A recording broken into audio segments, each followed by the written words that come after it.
Witajcie w kolejnym odcinku podcastu historycznego. Dziś przeniesiemy się w czasie do XI wieku, do Europy Środkowej, gdzie przybliżę Wam kulisy bitwy, która miała istotny wpływ na kształt ówczesnych Węgier. Przyjrzymy się także działaniom księcia polskiego, którego polityka i działania militarne wpłynęły na bieg tej historii. Zapraszam Was na opowieść o bitwie pod Moszyn, stoczonej w roku 1060. Aby zrozumieć kontekst bitwy pod Moszyn, musimy cofnąć się w czasie i przyjrzeć się sytuacji politycznej w Królestwie Węgier w połowie XI wieku. Po śmierci króla Stefana I Świętego, pierwszego króla Węgier, kraj pogrążył się w wewnętrznych walkach o władzę oraz konfliktach z sąsiednimi państwami, zwłaszcza z Cesarstwem Niemieckim. W latach 40. i 50. XI wieku na Węgrzech panował król Andrzej I. Jego rządy nie były spokojne, musiał zmagać się z opozycją wewnętrzną oraz ciągłymi zagrożeniami ze strony cesarstwa. Kluczową postacią w naszej opowieści jest brat Andrzeja I, Bela.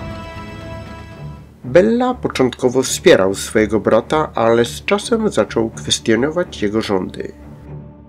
Konflikt między braćmi narastał, podsycany również przez kwestię następstwa tronu. W 1057 roku Andrzej koronował na króla swojego 5-letniego syna Salomona.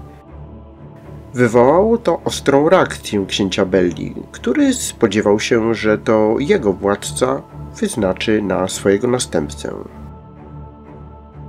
W 1059 roku Bela uciekł do Polski, a rok później sytuacja osiągnęła punkt kulminacyjny.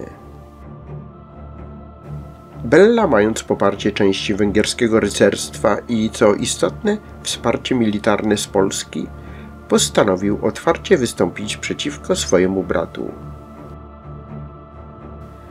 Polskim władcą był wówczas książę Bolesław II Szczodry, który widział w osłabieniu Węgier szansę na wzmocnienie swojej pozycji w regionie. Bolesław II Szczodry, wnuk Bolesława Chrobrego, prowadził aktywną politykę zagraniczną. Osłabienie Węgier targanych wewnętrznymi konfliktami mogło leżeć w jego interesie. Popierając Bellę, Bolesław mógł liczyć na osadzenie na węgierskim tronie władcy bardziej przychylnego polskim wpływom, a być może nawet uzależnionego od polskiego wsparcia. Motywy Bolesława mogły być różnorakie.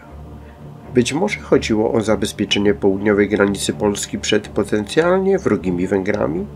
Być może była to szansa na zwiększenie prestiżu Polski w regionie i zademonstrowanie swojej siły. Nie można wykluczyć również osobistych relacji między Bellą a Bolesławem, choć brak na ten temat szczegółowych informacji w źródłach. Bez względu na dokładne motywy, faktem jest, że Bela znalazł w Bolesławie II Szczodrym cennego sojusznika. Polska udzieliła mu znaczącego wsparcia militarnego. Kroniki, choć nie podają dokładnej liczebności polskich oddziałów, sugerują, że były one znaczące i stanowiły istotną część sił Belli w bitwie pod Moszyn. Wojska Belli, wzmocnione polskimi oddziałami, wkroczyły na terytorium Węgier.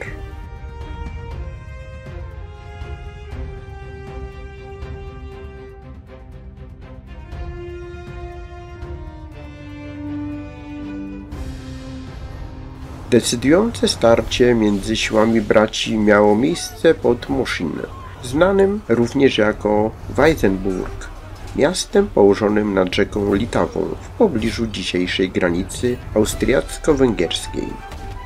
Niestety szczegółowe informacje dotyczące samej bitwy pod Moszyn są dość skąpe. Kroniki w tamtym okresie nie opisują dokładnej taktyki, liczebności wojsk ani kluczowych momentów starcia. Jednak z dostępnych źródeł można wnioskować, że była to zacięta i krwawa bitwa. Wiemy, że po stronie Belli walczyli węgierscy możnowładcy niezadowoleni z rządów Andrzeja I oraz polscy wojownicy, prawdopodobnie konnica i piechota. Po stronie Andrzeja I stanęły wierne mu oddziały węgierskie oraz prawdopodobnie wsparcie niemieckie, choć nie jest to do końca pewne. Bitwa pod Moszyn zakończyła się klęską króla Andrzeja I. Andrzej raniony spadł z konia i został stratowany w tumulcie walki. Wyniesiony z pola przez wiernych rycerzy wkrótce skonał. Bella, powszechnie uznany, w triumfalnym pochodzie wyruszył w stronę stolicy, gdzie 6 grudnia 1060 roku koronowany został na króla Węgier. Objął władzę jako Bella I. Panowanie Belli I trwało stosunkowo krótko, zaledwie 3 lata. Jednakże jego dojście do władzy w wyniku bitwy pod Moszyn miało kilka istotnych konsekwencji. Po pierwsze, umocniło pozycję Belli i jego zwolenników na węgierskiej scenie politycznej. Po drugie, Bella I był sojusznikiem Bolesława, a jego panowanie na Węgrzech zabezpieczało południową granicę Polski przed potencjalnym wrogim działaniem. W tym okresie Węgry były ważnym państwem w regionie, a przyjazne stosunki z nim były cenne dla Bolesława.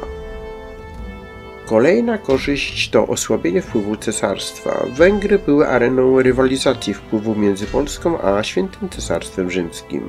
Popierając Bellę, Bolesław przeciwstawił się niemieckim interesom i osłabił ich pozycję w regionie. Andrzej I, poprzednik Belli, był popierany przez Niemców i Czechów.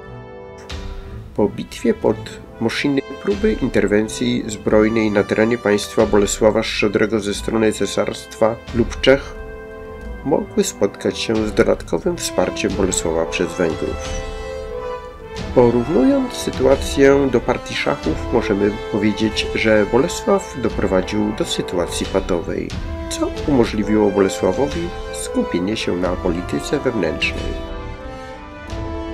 Warto również wspomnieć o dalszych losach syna Andrzeja I, Salomona. Po śmierci ojca Salomon znalazł schronienie w Cesarstwie Niemieckim i przez wiele lat podejmował próby odzyskania tronu węgierskiego, co prowadziło do dalszych konfliktów w regionie. Bitwa pod Moszyn, choć nie doczekała się tak wielu opracowań historycznych jak inne bitwy z tego okresu, jest ważnym elementem układanki, pozwalającym lepiej zrozumieć burzliwe dzieje Węgier w XI wieku. Była to bitwa o władzę, o wpływy i o przyszłość królestwa. Pokazała również złożoność ówczesnych sojuszy i rywalizacji w Europie Środkowej. Pamiętajmy, że historia to nie tylko opowieść o wielkich imperiach i słynnych bitwach.